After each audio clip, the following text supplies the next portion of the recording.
Notification ન આવ્યું? આ વખતે તો 17 સપ્ટેમ્બરે જોયા જેવી થવાની છે ગાંધીનગરમાં. કેમ કે જે શિક્ષણ મંત્રી હોય એણે અમને કીધું છે કે ભાઈ અમે 10-15 દિવસમાં તમારું પોર્ટલ ઓપન કરી દેશું. તો અમે મીડિયા મારફતથી શિક્ષણ મંત્રીને જણાવવા માંગીએ છીએ કે ભાઈ 15-20 દિવસના તમે સાહેબે એમ કીધું એમ કે કોણીએ ગોળ ચોંટાડ્યો છે આવી રીતે તમે ખોટા અમને ભટકાવાનું રહેવા દો. તમને જો એટલી જ બધી ખબર હોય કે 15 દિવસ પછી પોર્ટલ ઓપન કરવાના તો લેખિતમાં આપી દો.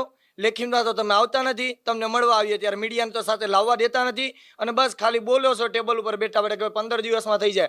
અરે ભાઈ, ભૂતકાળમાં આવા કેટલાય વાયદાઓ 2750 હોય, દર 15 જૂને ભરતી કરવાની વાત હોય, 1 સપ્ટેમ્બરે ભરતી કરવાની વાત હોય, આ બધું તમે છે ને વાયદાઓ ખોટા પડ્યા છો. પણ તમે મારા શિક્ષણ મંત્રી છો, હું ગુજરાતનો નાગરિક છે, આપણી બેની વચ્ચે સમાધાન કરી નાખીએ. પણ હવે તમે જે કીધું છે 15 દી પછી પોર્ટલ ઓપન કરીશું, એ પોર્ટલ ઓપન કરી દેજો. જો પોર્ટલ ઓપન નહીં કરવામાં આવે તો ફરીથી બેન કહે છે 16 સપ્ટેમ્બર અમે સંધ્યા સુધી રાહ જોઈશું. જો નહીં પોર્ટલ ઓપન થાય તો 17 સપ્ટેમ્બરે ગાંધીનગરના ચોકમાં હજારોની સંખ્યામાં ફરીથી અમે ટેટટાટના ઉમેદવાર હોય કે ફોરેસ્ટના ઉમેદવાર હોય કે કોઈ પણ બીજી અન્ય એક્ઝામના ઉમેદવાર હોય, અમે બધા આવે છે ને એકલા નહીં, એકલી લાકડી હોય ને તો કોઈ પણ તોડી શકે, આખો ભારો હોય તો કોણ તોડવાના. એટલે અમે બધા હવે સમજી ગયા કે આ લોકોને કેમ સબક શીખાવી. એટલે અમે બધા હવે સાથે રહી, એ લોકોનું સૂત્ર છે ને સૌનો સાથ સૌનો વિકાસ, તો અમે તમારા સૂત્ર ઉપર જ હાલીશું. એટલે બધા મિત્રો ગાંધીનગરમાં ચક્કાજામ કરીશું. અમારી જો માંગ નહીં સ્વીકારાય તો, માંગ સ્વીકારાઈ જાય તો કંઈ વાંધો નથી.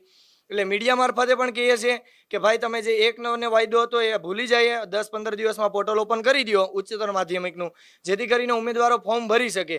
એનું કારણ છે કે એક વખત વયમર્યાદા ટપી જાય પછી ઉમેદવારો ફોર્મ ભરી નથી શકતા. કોઈ કારણસર તમે ભરતીના ફોર્મ ભરવાની વાત હોય ડિલે કરો છો તો કંઈ વાંધો નહીં, મોડી તમ તાર મહિનો દિવસ ભરતી કરજો, પણ એક વખત તમે ફોર્મ ભરાઈ દો. આ એક જ અમારી માંગ છે. અને અમે મળવા 5 ઉમેદવારો કાલે ગયા ગુજરાત શિક્ષિત યુવા સમિતિ હેઠળ. તો કુબેરભાઈ ડિંડોર આપણા શિક્ષણ મંત્રી એવું કહેતા હતા કે ભાઈ ભરતી તો થવાની જ છે, તમને વિપક્ષ હોય કે અપક્ષ હોય કે કોઈ તમને નેતાઓ છે એ તમને ખોટી રીતે ગુમરાહ કરે છે. ભાઈ તમે સાચી રીતે તો તમને અમને હલાવતા નથી, અને અમે સાચા છે કે ખોટા એનો પુરાવો તમારે અમને આપવાની જરૂર નથી. તમે જો સાચા હોય તો તમે જ સાબિત કરી બતાવો ને. તમે તો વાયદા ઉપર ખોટા ઉતરો છો. એટલે ક્યાંક ને ક્યાંક અમારી યારે જે લોકો સપોર્ટ આપે છે ને એને ગમતું નથી. અને અમે 5 જણા મળવા જાય ને તો એમ કે તમને 5ને જ પેટમાં દુખે, 500 જણા મળવા જાય તો ભાઈ ઠંડા પડી જાય છે કે ભાઈ તમે એટલા બધાને શું કામ લઈને આવો. એટલે આ બે મોઢે બોલવાની વાત કરે છે.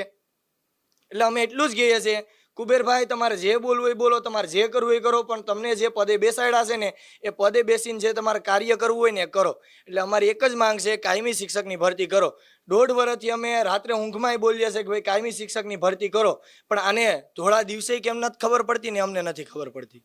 આ મીડિયાના મારફતથી હું કહું છું 15 દિવસમાં જો આવી જાય તો કુબેરભાઈની ઓફિસમાં હું પોતા મારવા માટે તૈયાર છું. હવે કુબેરભાઈ એની જાત ઉપર ઉતરવાનું છે, શિક્ષણ મંત્રી છે કે નહીં. એટલે મને પૂરો વિશ્વાસ છે આ સરકારને, આ સિસ્ટમને અમે ખૂબ નજદીકથી ઓળખી ગયા. 1.5 વર્ષમાં હું મારી જાતને એટલા વર્ષમાં નથી ઓળખી ગયો ને એટલા હું આ શિક્ષણ મંત્રીને ઓળખી ગયો. કેમ કે ભૂતકાળમાં ઘણા વાયદાઓ આપ્યા, એક વાયદો પૂરો થયો હોય ને તો હું માનું કે સાચું છે, પણ દર વખતે આવી રીતે અમારો વિશ્વાસ અમને ધીરજ ન્યા ખૂટે કે દર વખતે આવી રીતે કહેવામાં આવે. એ લોકો કઈ ભરતી કરે ખબર? જે બદલી કરવાની હોય ને એને લોકો ભરતી કહે છે. ખાલી આમ ચૂનો લગાડવાની વાત છે. આચાર્ય હોય કે જૂના શિક્ષક હોય એનું ફટફટ કામ કરીએ. કેમ કે એ તો સરકારનો જ હિસ્સો છે, ઓલરેડી સિસ્ટમમાં જ કામ કરે છે. એટલે એને લાડ આમ પોતાના હોય ને એવી રીતે રાખે, અને અમે તો પારકાઓ એની જેમ રાખીએ. એટલે જૂના શિક્ષકો હોય ને આચાર્ય હોય એની ભરતી તો જો એને 1 આંઠે એને પ્રોસેસ ચાલુ કરી દીધી. 1/9 અમારી વાત આવી ને ત્યારે જે પાછા પડે છે. ઓલરેડી એની પાસે બધું મેકમ હોય, રોસ્ટર્ડ હોય, બધું જ તૈયાર છે. અને જ્યારે મળવા જાય ને ત્યારે એમ કે મેકમ મગાવીએ છીએ, રોસ્ટર્ડ મગાવીએ છીએ, આરઆર બને છે. એટલે દર વખતે ભાઈ કેટલા દર મહિને એને આવા લોલીપોપ આપે. એટલે ખબર નહીં આ કઈ મેકમ ક્યાંથી મગાવે. કંઈ આમ વિદેશથી તો આવતું નથી કે અહીંયા આવતા વાર લાગે. અને એક ને એક ફાઇલ SS1માં સ્વર્ણિમ સંકુલ 1માં બીજા માળેથી ત્રીજા માળે જાય, ત્રીજા માળેથી બીજા માળે, ત્યાંથી શિક્ષણ વિભાગમાં જાય, ત્યાંથી વિદ્યા સમીક્ષા કેન્દ્ર જાય, ત્યાંથી સેક્ટર 20ના ભરતી બોર્ડમાં જાય. એટલે આમની ને આમાં ફાઇલને ભટકાવા રાખે છે ને એની આરે વિદ્યાર્થીઓને ભટકાવે છે. બસ આ જ એક માંગ છે અમારી. ખાલી કાયમી શિક્ષકની ભરતી થવી જોઈએ. અમે 1.5 વર્ષથી કહીએ છીએ, હવે ક્યારે સાંભળે નક્કી નહીં.